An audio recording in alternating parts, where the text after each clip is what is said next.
ঢাকা দক্ষিণ সিটি কর্পোরেশনের নবনিযুক্ত প্রশাসক জনাব আব্দুস সালামের সাথে সৌজন্য সাক্ষাৎ এবং পরবর্তীতে আমরা আমাদের ঢাকা শহরের যে সমস্যাগুলো রয়েছে সেগুলো কিভাবে নিরসন করব সেই বিষয়ে প্রাথমিক আলাপ আলোচনা করার জন্য এসেছিলাম। আমাদের মধ্যে অত্যন্ত ফলপ্রসূ কয়েকটি বিষয় নিয়ে আলাপ আলোচনা হয়েছে, যার মধ্যে গুরুত্ব পাচ্ছে যে আগামী ডেঙ্গুর সিজনের আগে যাতে মশক নিধন কর্মসূচিটা আমরা ব্যাপকভাবে ছড়িয়ে দিতে পারি। এছাড়া আমাদের নানামুখী আরও অনেকগুলো সমস্যা রয়েছে। রাস্তাঘাটের মেনটেন্যান্সের একটা প্রয়োজনীয়তা দেখা দিয়েছে বিভিন্ন জায়গায়। তো এই সকল বিষয় নিয়ে আমরা আলাপ আলোচনা করতে এসেছি। আমাদের মাননীয় প্রধানমন্ত্রী জনাব তারেক রহমান উনি আমাদের সবাইকে নির্দেশ দিয়েছেন, বিশেষ করে ঢাকার যারা আমরা নির্বাচিত সংসদ সদস্য, করোনা বা যে কোনো ভাইরাসের এগেইনস্টে ফাইট মানি ব্যাকট্রলের লেফট রাইট এবং প্রশাসক আমরা যারা আছি, আমরা যাতে যেহেতু একটা ভালো একটা নির্বাচিত সরকার বেশ কিছু মাস অথবা 1.5 বছর যাবৎ অ্যাবসেন্ট ছিল, যার কারণে সেবা দানের যে কাঠামোটা অনেকটা ভেঙে পড়েছে।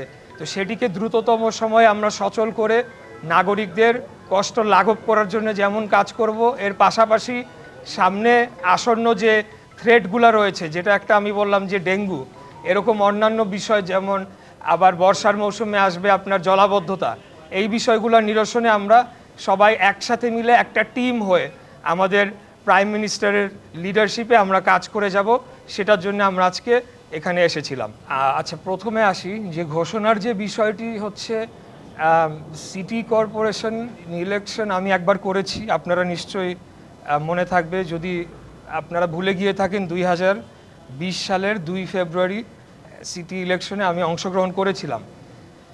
ঢাকা শহরের নাগরিক সমস্যা নিয়ে আজকে থেকে না, দীর্ঘদিন যাবৎ আমি কাজ করে আসছি এবং পার্টির বিভিন্ন ফোরামেও নাগরিক সমস্যা সংক্রান্ত যে কোনো প্রোগ্রামে আমি সবসময় যুক্ত থাকতাম। ঢাকা দক্ষিণের পক্ষ থেকে, ঢাকা উত্তর থেকে জনাব তাবিত আওয়াল ইমিডিয়েট পাস্ট ক্যান্ডিডেট হিসেবে আমরা কাজ করেছি।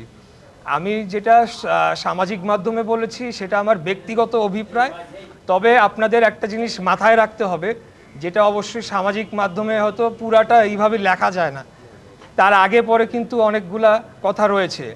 যদি দল আমাকে মনোনয়ন দেয় এবং যদি দল মনে করে যে আমি নির্বাচন করব এবং অন্য কেউ করবেন না, তাহলে পরেই আমি নির্বাচনে অংশগ্রহণ করতে পারি, কারণ আমি বাংলাদেশ জাতীয়তাবাদী দলের হয়ে সংসদ সদস্য নির্বাচন করে পার্লামেন্টে যাচ্ছি এবং আমার সৌভাগ্য যে আমি জনাব তারেক রহমানের, দেশনায়ক জনাব তারেক রহমানের ফার্স্ট ক্যাবিনেটে আমি স্থানও পেয়েছি। আর দ্বিতীয় যে বিষয়টি উত্থাপন করা হলো যে আসলে প্রত্যেক সংসদ সদস্য যারা আছেন বা যারা মন্ত্রীরা আছেন তারা তো সংসদ সদস্য হয়ে দেন একটা মিনিস্ট্রির দায়িত্ব ওনারা পালন করেন। তো সেই ক্ষেত্রে আমি মনে করি না যে এখনই কোনো ইলেকশনের তোড়জোড় শুরু হয়ে যাচ্ছে বা কোনো নির্বাচনী ক্যাম্পেইন, এটা পরবর্তীতে যেটা আমাদের মহাসচিব বলেছেন, স্থানীয় সরকার মন্ত্রী, যে পার্লামেন্টে ডিসাইড হবে এবং সবশেষে দলীয় মনোনয়ন কে পাবে এটা দল নির্ধারণ করবে। তো এগুলো অনেক প্রক্রিয়া বাকি রয়েছে। এর পাশাপাশি একটা বিষয় আজকে একটু না বললেই না, আমরা দেখেছি যে লাস্ট যে সংসদ নির্বাচনটি হলো সেখানে আমাদের প্রতিদ্বন্দ্বী একটি রাজনৈতিক দল অস্বাভাবিক হারে তারা ভোট পেয়েছে, মানে যেটা কল্পনার বাইরে।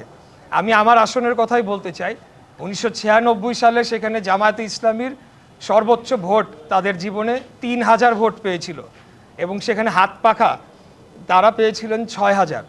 তো আমরা এই ভোটার লিস্টটার ব্যাপারে আমার মনে হয় যে আমি সরকারের কাছে এই ব্যাপারে জানাবো যে এটাকে আবার ভেরিফিকেশন করা উচিত যে ভোটাররা কারা এবং ভোটার লিস্টটা সঠিকভাবে সম্পন্ন হয়েছে কিনা, যারা এখানকার বাসিন্দা তারাই হয়েছে কিনা বা কোনো ডুপ্লিকেসি হচ্ছে কিনা অন্য কোনো এলাকার সাথে। কারণ এই বিষয়টা আসলে বোধগম্য নয়, বিশ্বাসযোগ্যও নয় এবং বিশেষ করে 4 এবং 5-এ আমি মনে করি যে এখানে অন্তর্বর্তীকালীন সরকারের কেউ হয়তোবা আমাদের প্রতিদ্বন্দ্বী দলের প্রার্থীদেরকে জেতানোর জন্য স্পষ্ট সাহায্য করেছে বলে আমরা বিশ্বাস করি। আমাদের কাছে সেই ধরনের কিছু অভিযোগ সেই দিনই এসেছে এবং তার আগে পরেও আমরা কিছু অভিযোগ পেয়েছি। তো বিষয়টি হচ্ছে যে এই ভোটার লিস্ট কারেকশন করা এগুলা তারপরে সেনা নির্বাচনের প্রশ্নটি আসতে হবে আর কি। তাছাড়া তো একটা ফেয়ার নির্বাচন আমরা কিভাবে আশা করতে পারি, এটি আমি বলতে চাই।